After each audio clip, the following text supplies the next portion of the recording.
Hello दोस्तों, welcome. दोस्तों, इस वीडियो में हम लोग कक्षा 10 का गणित चैप्टर नंबर 2 पढ़ने वाले हैं, जिसका नाम क्या है, बहुपद। चलिए हम देख लेते हैं कि पहले इस अध्याय में क्या पढ़ेंगे।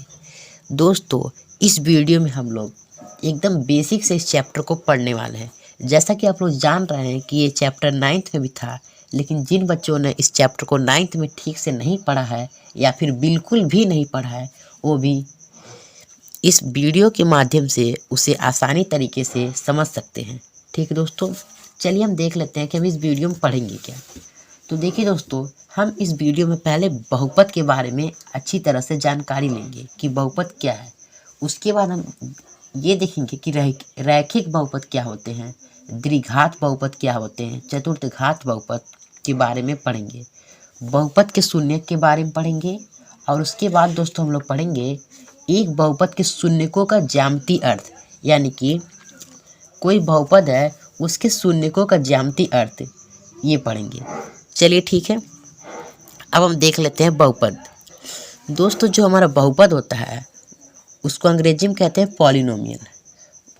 हम लिखते हैं बहुपद, क्या, बहुपद। अब देखिए, बहुपद का मतलब होता है बहुत से पद। अब आपके मन में एक प्रश्न उठ रहा होगा कि पद क्या होते हैं। अगर आपने 9th में पढ़ा होगा तो आपको अच्छी तरह से पते होंगे। अगर आपने नहीं पढ़ा है तो कोई बात नहीं, आपको टेंशन करने की आवश्यकता बिल्कुल भी नहीं है। बहुपद यानी कि मतलब होता है बहुत से पद। जैसे मान लीजिए जब एक ऑप्शन लेते हैं 2 + 3, ये 2 एक पद है और 3 भी एक पद है। ठीक है दोस्तों, ये क्या होते हैं, ये पद होते हैं। ये 2 भी एक पद है, ये 3 भी एक पद है। अगर हम इस प्रकार से लिखें 3x + 4, ये एक पद है, ये एक पद है, यानी कि दोनों कितने हैं, 2 पद हैं। तो ये 2 पद के हमारे बहुपद होते हैं। इन जो बहुत सारे पद होते हैं इन्हीं को हम बहुपद कहते हैं। आप साधारण भाषा में समझें तो मान लीजिए जो हमारी दोस्तों प्लस माइनस गुणा भाग होती हैं, ये हमारी संक्रियाएं होती हैं। लेकिन मुख्य रूप से जो संक्रियाएं होती हैं वो केवल 2 होती हैं। एक होती है प्लस और दूसरी होती है माइनस। ठीक है दोस्तों, मान लीजिए ये जो हमारे पद हैं, मान लीजिए अगर हम 2 × 2 ये हम इस प्रकार से लिख दें तो ये कितने पद हैं दोस्तों, ये एक ही पद होंगे, क्योंकि इनके बीच में गुणा का चिन्ह लगा है। जब इन पदों के बीच में गुणा का चिन्ह लग जाता है तो ये एक ही पद होते हैं। जब गुणा और भाग का चिन्ह होता है बीच में तो एक ही पद होते हैं, लेकिन जब उन्हें प्लस माइनस का चिन्ह उन्हें अलग करता है तब वो 2 पद हो जाते हैं या फिर 3 हो जाते हैं। जैसे मान लीजिए ये 2x, ये 2 के x का जो गुणा हुआ है वो 2 के साथ हुआ है, ठीक है, + 3x + 4 लिख देते हैं। ये हमारा क्या है दोस्तों, ये हमारा एक प्रकार का व्यंजक हो जाता है जो कि हम बहुपद कहते हैं। मान लीजिए 2x + 3x + 4 है, ठीक है, ये हमारा एक बहुपद है जिसको हम एक व्यंजक कहते हैं। जैसे बीजी व्यंजक होता क्या है, मान लीजिए 2 है, इसके साथ एक x जोड़ देते हैं, +4 हो सकता है, ये एक बीजी व्यंजक होता है। इस प्रकार से आपने पहले ही बहुत ढेर सारे देखे होंगे। मान लीजिए 2a + 4 या फिर 2x + 3x हो सकता है, स्क्वायर हो +4, ये क्या है दोस्तों, ये बीजी व्यंजक होता है। ठीक है, इसे हम बीजी व्यंजक भी कहते हैं और ये हमारे एक बहुपद की तरह होता है। अब आपके मन में प्रश्न होता होगा, जो बहुपद होता है दोस्तों उसकी जो घात होती है ना वो पूर्णांक होनी चाहिए। आपके मन में प्रश्न उठता होगा बहुपद, मान लीजिए कि 2x + 3 है, ठीक है, कितना है, 2x + 3 है। ये एक बहुपद है क्योंकि इसमें 2 पद हैं, यानी कि बहुपद का मतलब होता है बहुत से पद। तो देखिए, ये जब जो गुणा और भाग की संक्रियाएं जो होती हैं जब 2 पदों में लगी होती है तो एक ही पद माना जाता है। जैसे मान लीजिए 2 और गुणे का चिन्ह लगा है और x है, ठीक है, तो कितना हो जाएगा, 2x है, क्योंकि जो गुणा का चिन्ह होता है हम लोग लिखते नहीं हैं, बहुत जगह लिखते भी हैं, +3 यानी कि एक पद है। ठीक है, अब आपको समझ में आ गया बहुपद क्या होते हैं। बहुपद का मतलब होता है बहुत से पद। ठीक है, जैसे मान लीजिए 4x² + 3x + 2, ये क्या है, ये एक बहुपद है। मैं एक उदाहरण के लिए लेता हूँ। मान लीजिए 2x² प्लस 3x प्लस 6, ये भी एक प्रकार का बहुपद है। ठीक है, हम लोग बहुपद का गुणनखंड करना पिछली कक्षाओं में भी सीखे हैं, इस कक्षाओं में भी हम लोग सीखेंगे। ठीक है दोस्तों, हम लोग जो बहुपद होता है हम लोग उसको px से दर्शाते हैं। मान लीजिए कोई बहुपद है, यहाँ पर देख लेते हैं, तो उसको हम ऐसे मानिए px बराबर हम कहेंगे, तो हम कह सकते हैं 2x प्लस 4, यानी कि हम बहुपद को हम px से दर्शाते हैं। ठीक है, ठीक है, px का मतलब होता है कि ये बहुपद है। ठीक है, चलिए हम देख लेते हैं रैखिक बहुपद क्या होते हैं। बहुपद को कैसे लिखते हैं दोस्तों, मान लीजिए रैखिक बहुपद, क्या हमें सीखना है, रैखिक बहुपद। बहुपद का मतलब होता है क्या, बहुत से पद। देखिए दोस्तों, मान लीजिए कोई बहुपद है, हम इस प्रकार से लिखते हैं px बराबर 2x प्लस 4, ये हमारा रैखिक बहुपद है। अब आप कहेंगे कैसे, मुझे तो पता ही नहीं कि मैं रैखिक बहुपद की पहचान कैसे करूं। तो चलिए मैं आपको बताता हूं, आपको टेंशन करने की कोई ज़रूरत नहीं है। देखिए 2x प्लस 4 मैंने कहा रैखिक बहुपद है, परंतु आपको नहीं पता है। तो दोस्तों देखिए, रैखिक बहुपद वह बहुपद होता है जिसमें जो चर होता है उसकी जो अधिकतम घात हो वो 1 हो। अब आप कहेंगे चर क्या होता है, और तो देखिए दोस्तों, चर जब भी हम कोई बहुपद लिखते हैं या फिर बीजीय व्यंजन लिखते हैं, तो जो उसमें ABCD होते हैं, XYZ AB, तो ये हमारे चर होते हैं। तो इनको हम लिखते हैं, मान लीजिए चर क्या हमारा इसमें है, x है, और फिर एक होता है हमारा अचर। ठीक है, अब इसमें देखिए अचर 2 भी है, 4 भी है। तो जो हमारी संख्याएं होती हैं 1 2 3 4 5 6, जो भी हमारी संख्याएं होती हैं वो अचर होती हैं। देखिए अचर का मान कभी बदलता नहीं है। अगर हम आपको कहें कि मैंने आपको 5 आम दिया है, तो क्या आप कहेंगे आपने मुझे 4 आम दिया है? नहीं, क्योंकि मैंने आपको 5 ही आम दिया है, इसलिए अचर का मान कभी नहीं बदलता। और जो चर होते हैं इनका मान बदलता रहता है, इसलिए ये चर होते हैं, और जिनका मान नहीं बदलता वो अचर होते हैं। तो वह बहुपद जिसमें चर की जो अधिकतम घात होती है वो 1 होती है, तो क्या हमारा कहलाता है, रैखिक बहुपद कहलाता है। मान लीजिए 4x प्लस 6 लिख दें, तो इसमें चर की अधिकतम घात कितना है, 1 है, इसलिए हमारा क्या होता है, ये रैखिक बहुपद कहलाता है। ठीक है दोस्तों, इसका जो हमारा व्यापक रूप होता है वह होता है, व्यापक रूप हमारा होता है, मान लीजिए ax प्लस b, ये हमारा क्या होता है दोस्तों, px का क्या होता है, व्यापक रूप होता है। अब देखिए, ये जो मान लीजिए इसका जो व्यापक रूप है ax प्लस b, जहाँ पे दोस्तों आपका a जो होता है वो 0 के बराबर नहीं होता है, ये हमारा नॉट इक्वल का साइन होता है। ठीक है, अब मान लीजिए उदाहरण के लिए हम ले लेते हैं, उदाहरण के लिए मान लीजिए 3x प्लस 4, इसमें चर की अधिकतम घात कितनी है, 1 है। मान लीजिए 5 माइनस 2x, इसमें चर क्या है, x है, x की अधिकतम घात कितनी है, 1 है, इसलिए रैखिक बहुपद है। मान लीजिए 3y प्लस 2, इसमें चर क्या है, y है, क्योंकि y तो ABCD का है, इसका मान बदल सकता है, इसलिए जो y है इसकी अधिकतम घात कितनी है, 1 है। 1 दोस्तों लिखते नहीं है, इसलिए एक रैखिक बहुपद है। अब चलिए हम देख लेते हैं कि द्विघात बहुपद क्या होते हैं। अगर दोस्तों हम द्विघात बहुपद की बात करें, किसकी, द्विघात बहुपद, दोस्तों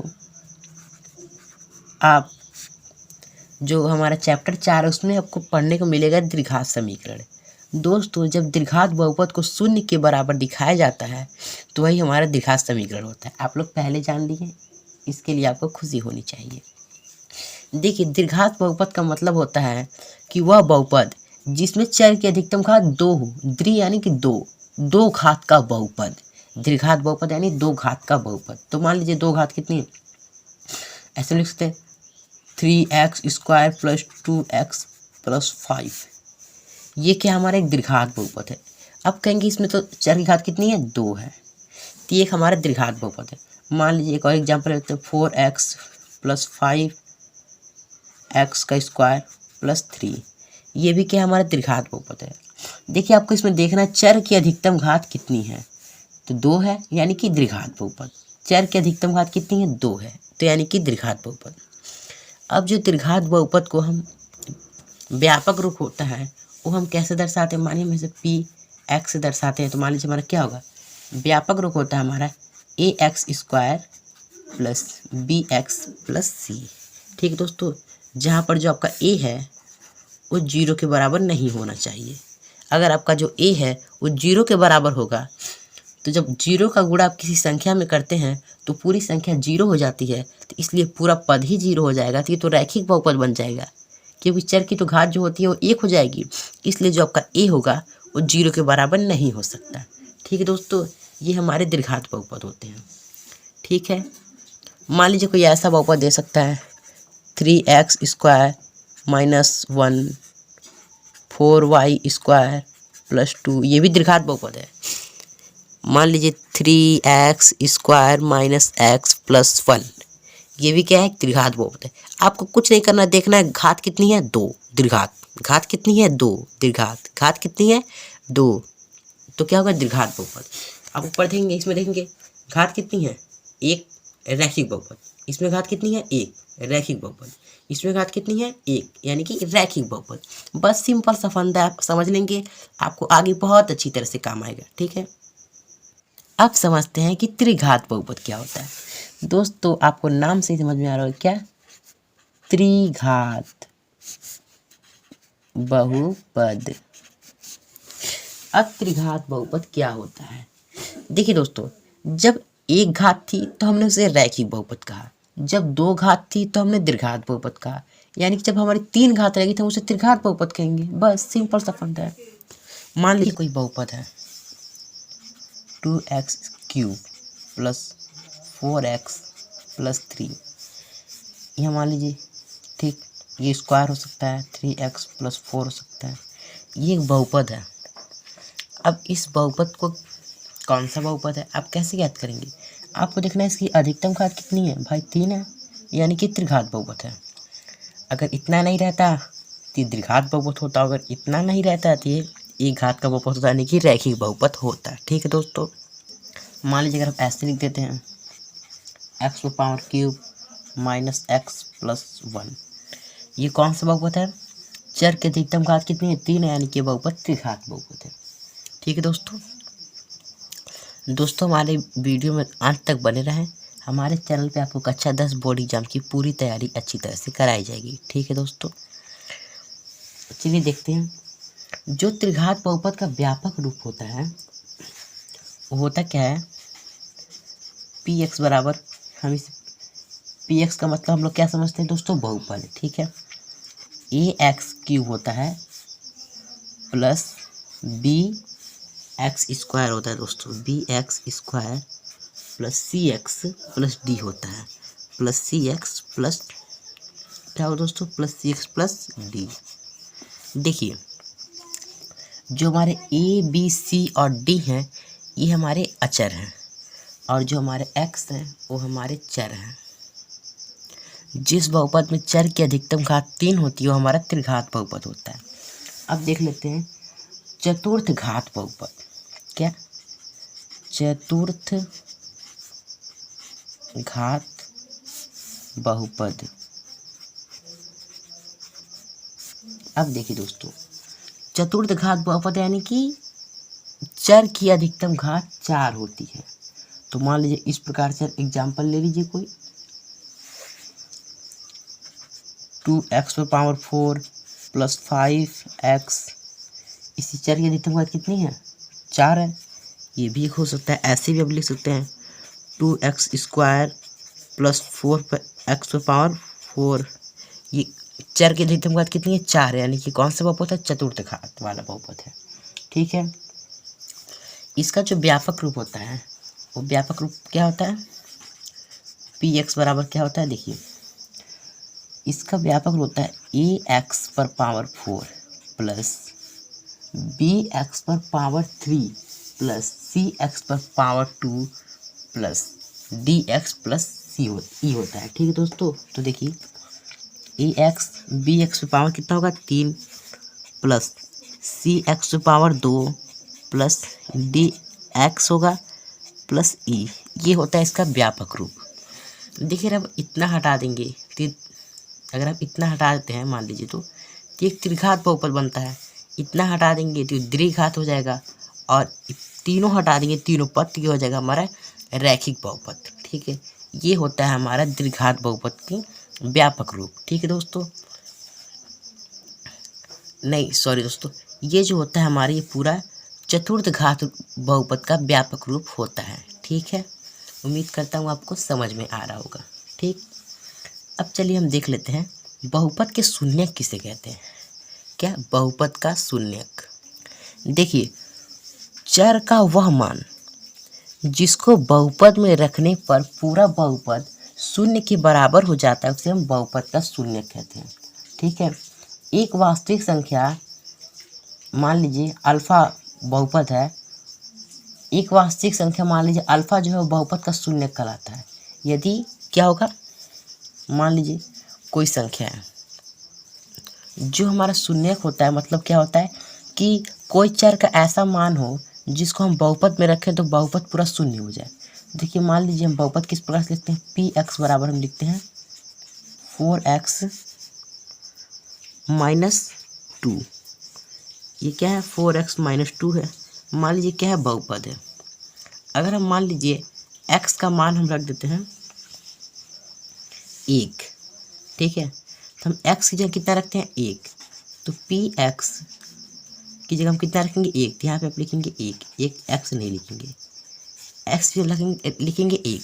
ठीक, अब 4x की जगह रखेंगे 1, यानी कि 4 गुणे 1 माइनस 2, तब हल करेंगे 4 एकम 4 माइनस 2, 4 में से 2 गया प्लस का 2।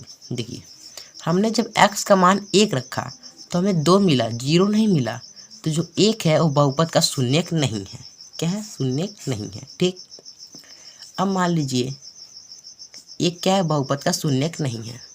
मान लीजिए हम कोई बहुपद ले लेते हैं, पी एक्स बराबर हम लेते हैं 2x प्लस 4।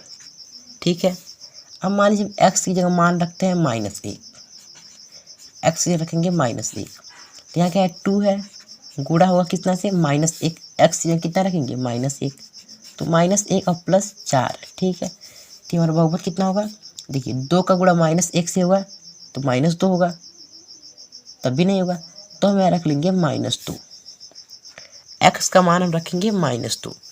देखिए अब जब -2 का गुणा 2 से होगा तो हो जाएगा आपका -4, क्योंकि प्लस माइनस माइनस होता है, आइए +4। इस प्रकार से हमारा 0 हो जाएगा, प्लस माइनस घट जाएगा 0 हो जाएगा। यानी कि अगर इस बहुपद की शून्य की बात की जाए तो इस बहुपद का एक शून्यक -2 है। ठीक दोस्तों, शून्य की परिभाषा क्या होती है, चर का वह मान। चर क्या होते हैं दोस्तों, जैसे x है, y है, a को, b को या फिर z को, ये सब हम चर मानते हैं जो अंग्रेजी के अक्षर होते हैं। ठीक है, तो ये जो होता क्या हमारा कि चर का वह मान जिसको बहुपद में रखने पर पूरा बहुपद शून्य के बराबर हो जाता है वो हमारे शून्य कहलाते हैं। ठीक है, आप लोग उम्मीद है शून्य समझ गए होंगे। ठीक है दोस्तों, अब शून्य ज्ञात करने की भी विधियां होती हैं। जैसे मान आपको कोई बहुपद मिल जाता है, कितना x² माइनस 5x माइनस 6। ठीक है, ये क्या है दोस्तों, आपका ये बहुपद है। अब इस बहुपद का शून्य ज्ञात करने के लिए आप गुणनखंड का प्रयोग कर सकते हैं।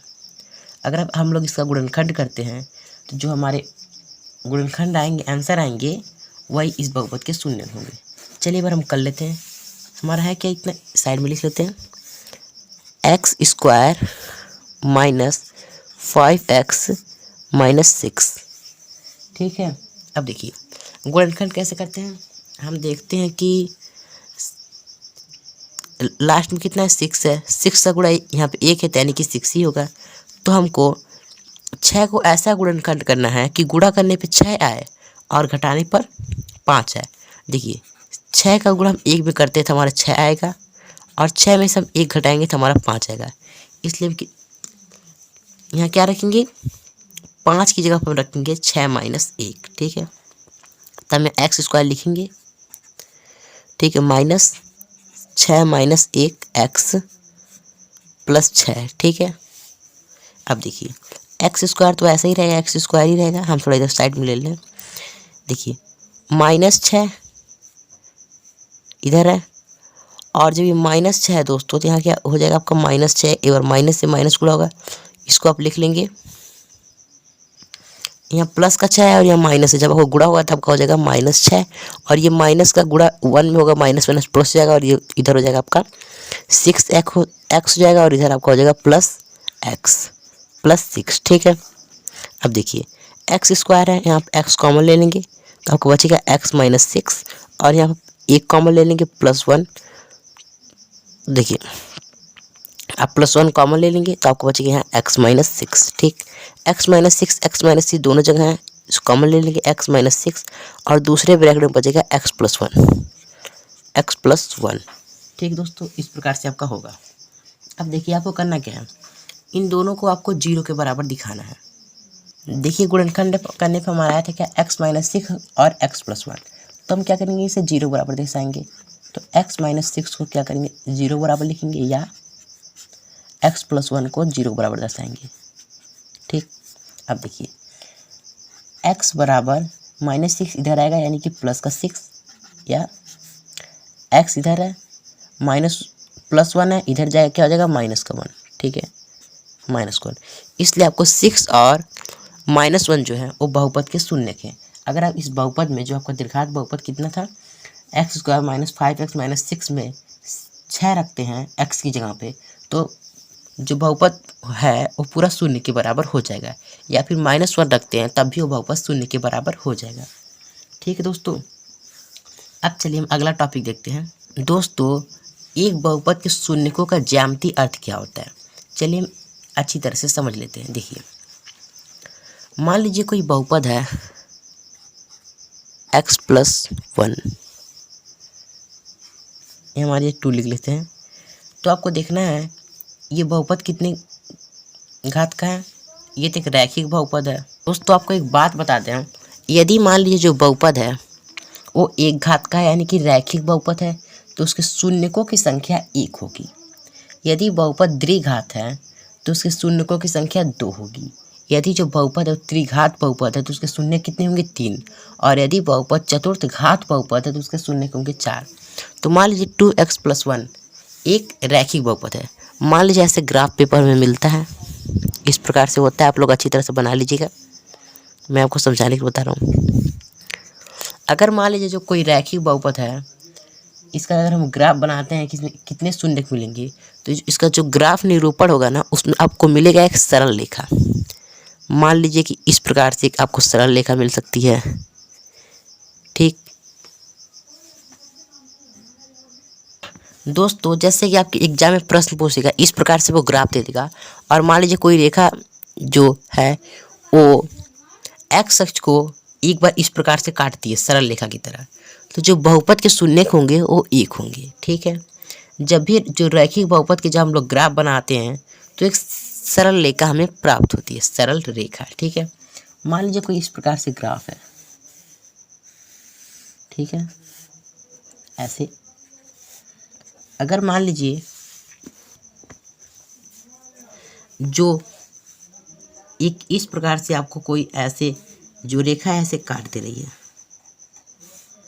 तो ये एक्स अक्ष को कि जितनी बार काटती हैं उतने शून्य होते हैं। तो ये एक्स बार को कितनी बार काटी है, 1 बार काटी है, तो शून्यकों की संख्या कितनी हुई, 1। अगर मान लीजिए इस प्रकार से काटती है, ठीक है, अगर ऐसे काटती है, अगर ऐसे काटती तो हम इसको क्या कहते हैं, परवलय है। यानी कि अगर जब कितनी बार काटी एक्स अक्ष को, देखिए ये एक्स अक्ष होता है, ये वाई अक्ष होता है, ठीक है। इसको हम एक्स डैश कहते हैं, इसको एक्स कहते हैं, ये वाई होता है, नीचे वाला क्या होता है हमारा, वाई डैश, ठीक। देखिए एक्स अक्ष को एक बार यहाँ से काटी, एक बार यहाँ से काटी, यानी कि जो बहुपद है वो हमारा द्विघात बहुपद है, ठीक है। चलिए और एग्जाम्पल ले लेते हैं। और अगर मान लीजिए ऐसे काट देती है, ऐसे करके ऐसे अगर काट दे तो 3 बार काटी, यानी कि त्रिघात बहुपद। त्रिघात बहुपद है, यानी कि उसके शून्य कितने होंगे, 3 होंगे। यानी कि मान लीजिए अगर ऐसे काट दे दिए कि एक्स अक्ष के ऊपर काटा है, नहीं काटा, यानी कि जो बहुपद है उसकी जो शून्य होंगे उस शून्य कोई शून्य ही नहीं होगा। ठीक है, इस प्रकार से होता है दोस्तों। अगर आपको मेरी वीडियो पसंद आई तो हमारे चैनल को सब्सक्राइब कीजिए। इस प्रकार के जो क्वेश्चन है वो प्रश्नावली 1.1 में है, हम वहाँ पे अच्छी तरह से इसे डिस्कस करेंगे। अगर आपको थोड़ा बहुत समझ में आया है तो चलिए ठीक है, चलिए मिलते हैं अगले क्लास में। दोस्तों मेरे चैनल पे कक्षा 10 बोर्ड एग्जाम की पूरी तैयारी कराई जाएगी और महत्वपूर्ण प्रश्नों के साथ आप लोग को बोर्ड एग्जाम की प्रिपरेशन अच्छी तरह से कराई जाएगी। अगर आपको वीडियो अच्छा लगा तो चैनल को सब्सक्राइब करें।